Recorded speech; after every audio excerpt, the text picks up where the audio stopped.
there, Sayana here from Well Together. Welcome to day 21 of our mental health journaling challenge. Of course, I have the calendar right here. And today's prompt is make a list of things you can do to practice self-compassion. And I love this prompt, as I've said many times before in almost each and every video, but most of these hit home as I think about my own mental health and wellness journey. To me, self-compassion looks like the kindness and understanding that we offer to ourselves. And when we just look at compassion overall, having the same definition but being applied externally, I think that, lots of times, it's so easy for us to be kind and understanding to others, but sometimes when it comes to pointing that light back at us, it can be so very difficult, and that's for a number of reasons. But I really think that it's so important that, as we're navigating things, especially when we think about our mental health journey or on wellness journey, I think that it's so important that we think about how we can be more kind and understanding to ourselves and then also others. It's definitely not an easy thing to do, but it just takes practice. I like to say practice makes progress. So, just practice. And that's, something I've learned continuously along my journey. So I'm going to share a few examples of some scenarios and ways that we can offer ourselves more compassion.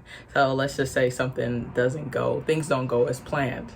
So, for all of us, I'm sure that we've all experienced a situation where we have these high expectations and things don't go as planned. And I think with that, we can be kind to ourselves by, just offering ourselves some words of encouragement and saying that we did the best that we can and celebrate ourselves for what we did, and taking some time even to journal and writing or reflecting on what we learned from this experience to, better navigate a future experience, or maybe with a different lens and a different perspective. Another example is perhaps if we're struggling or going through a challenging time. I think lots of times still with the stigma or, narratives that we create, whether it's culturally or as a society, I think lots of times it can be easy to be hard on ourselves or think that we are overreacting when our experiences, our feelings are valid, and especially in times that we're struggling. So I think really giving ourselves that space to really feel our feelings, and also really taking a moment to dive deep to understand why we're feeling those feelings. And like I said, give ourselves space to just feel it and go through it without trying to, avoid them or distract ourselves. Because I think overall, lots of people try to, I know for me personally, let me speak for myself. So I used to really try to avoid my emotions, but in doing that, I really missed the opportunity to gain lots of wisdom from what those emotions were trying to tell me about what I needed in that moment, or how I can best take care of myself in that moment, or even what I needed to steer clear of in that moment as well too. So definitely our feelings and emotions are valid, and they are very, very insightful.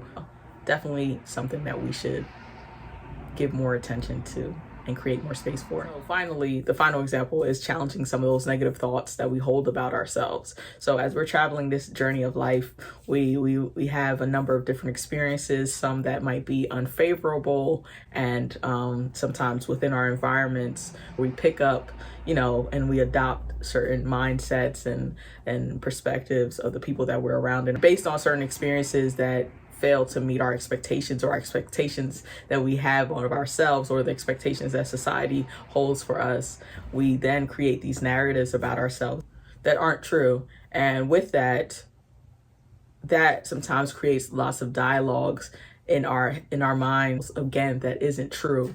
And I think that in offering ourselves compassion through kindness and understanding, I think that we really get the chance to talk to ourselves kindly. I think in this way, talking to ourselves kindly can be very helpful and help us to, speak love and light over ourselves. And that's why, as you can see up there, my affirmation cards, and that's something that, that's the reason why I created those affirmation cards, because for me, everything I just mentioned, I struggle with that. And as I moved through that, it was just like I had to retrain my mind with these positive thoughts and these positive words about myself in order to, really challenge that dialogue that I created. And even in that and sometimes we do it unintentionally, but in those moments, it's just really slowing down and seeing how we can check ourselves and check our language and the language we're using towards ourselves. And I think even in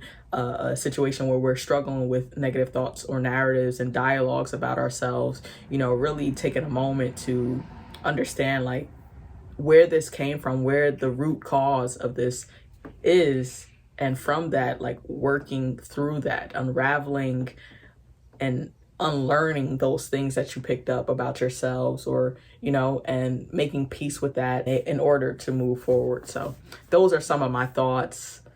Feel free to let me know what you think in the comments. But now, so as we dive into this prompt and get ready to journal, I think it'll be helpful to really start by thinking about and defining what compassion means to you, or if you want to define self-compassion, but defining what compassion means to you and what self-compassion looks like for you. What ways can you offer yourself self-compassion?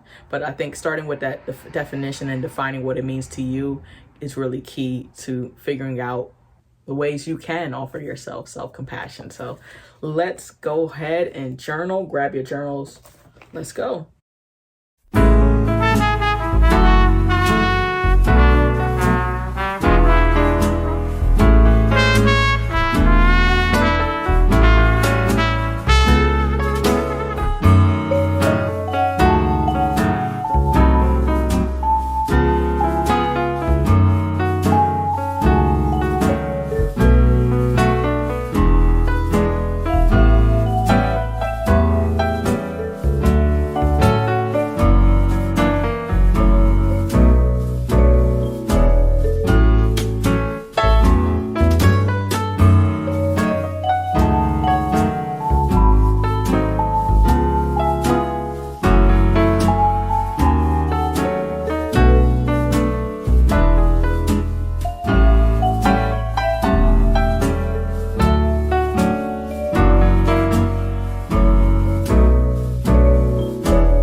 I've completed my entry for today. If you're still writing, feel free to continue writing. I hope this prompt was helpful for you. Take care. See you tomorrow.